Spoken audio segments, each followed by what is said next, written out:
In a world where heroes are born from tragedy, one boy's pain is about to redefine what it means to be a Tennyson. Absolute Ben 10 isn't the story you remember. It's darker, heavier, and far more human.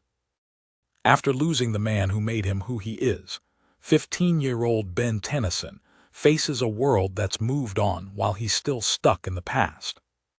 But grief has a strange way of shaping destiny, and for Ben, that destiny is about to fall from the stars.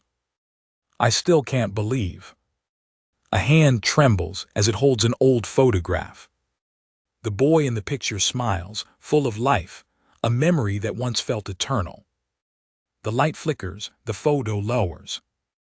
Boxes labeled Sumo Slam stack quietly in the corner, untouched, collecting dust.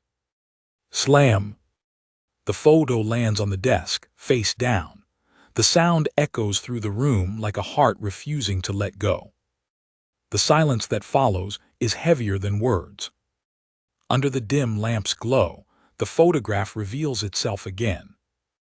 A young boy wrapped in his grandfather's arms, both smiling under the bright blue sky. Scrawled across the corner, "Love you, kiddo, Max." A voice cracks through the quiet. "You're really gone." Tennyson, age 15. It's been months since Grandpa Max passed. One more day, Tennyson. A quiet promise, maybe to himself, or maybe to the man he still wishes was here. "Morning, kiddo," his dad calls out, cheerful, pretending not to notice the lingering emptiness in his son's tone. His mom smiles from across the table, voice warm and hopeful. "So Ben, have you decided what sport you're playing this spring?" His dad chimes in right after. "Talk to the baseball coach. Duffy said he'd love to have you back on the squad." Ben pauses, the world slows. His grip tightens slightly. He forces a smile, eyes distant. "Yeah, I think I'll pass on the extracurriculars. Just not feeling it this year." The silence that follows says everything he can't. Ben pushes his chair back, his voice quiet but distant. "I'm gonna head out now. I'll wait in the car." The plate clinks softly as he sets it down.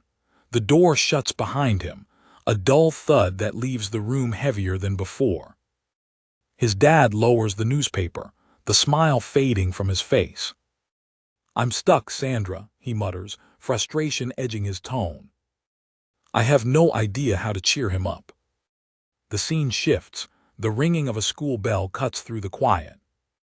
"All right, class, that's all for today," the teacher calls out, his cheerful tone bouncing off the walls. Students chatter as they pack their bags, laughter filling the air.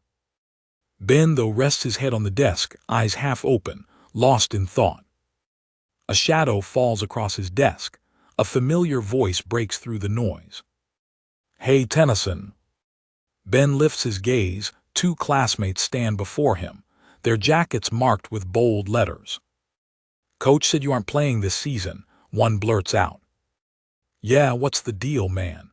We killed it last season. You really don't want to run it back with us?" Ben looks at them, silent. His expression says it all. Ben's friends exchange awkward glances. "All right, man," one says quietly, his tone unsure. The other gives a small wave. "See you around, Tennyson." As they walk off, Ben stays frozen in place.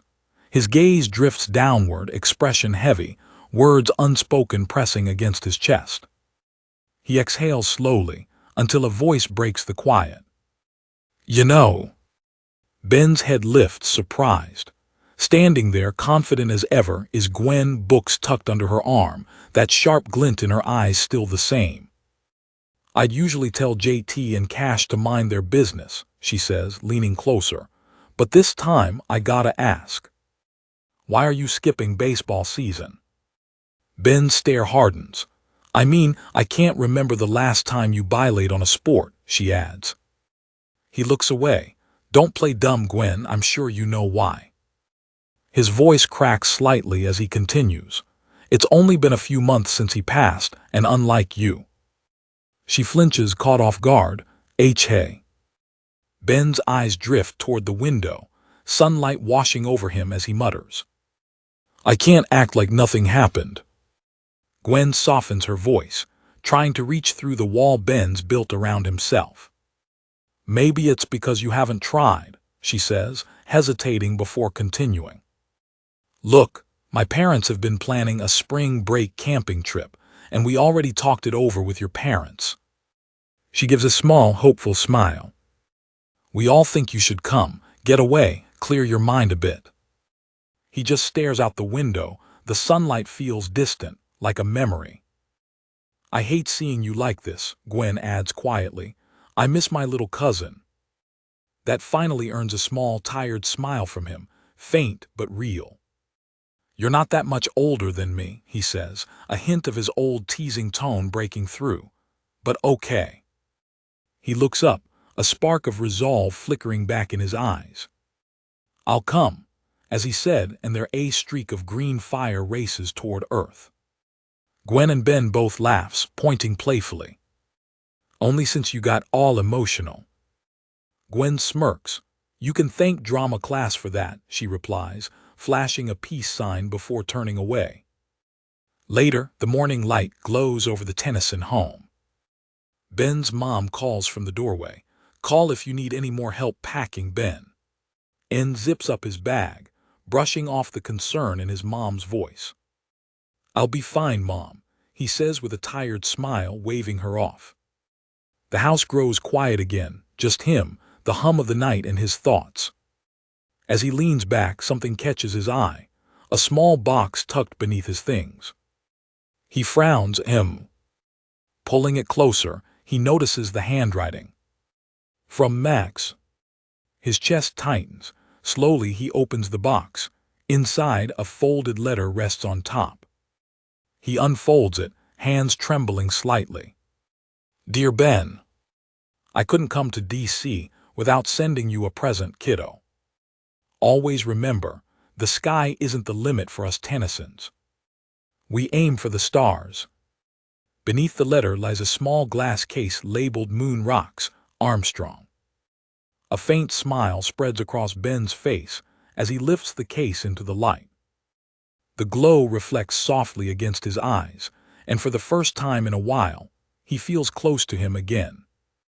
Ben kneels, surrounded by the quiet, a single beam of light shining down like a spotlight from above. His voice cracks as he whispers, "Thank you, Grandpa." Grandpa Max may be gone, but his words still echo. We Tennysons aim for the stars. And just as Ben finally begins to let go, something crashes from the heavens. A gift. A curse. A beginning. This was just the calm before everything changes. Next time on Absolute Ben 10, the legacy begins.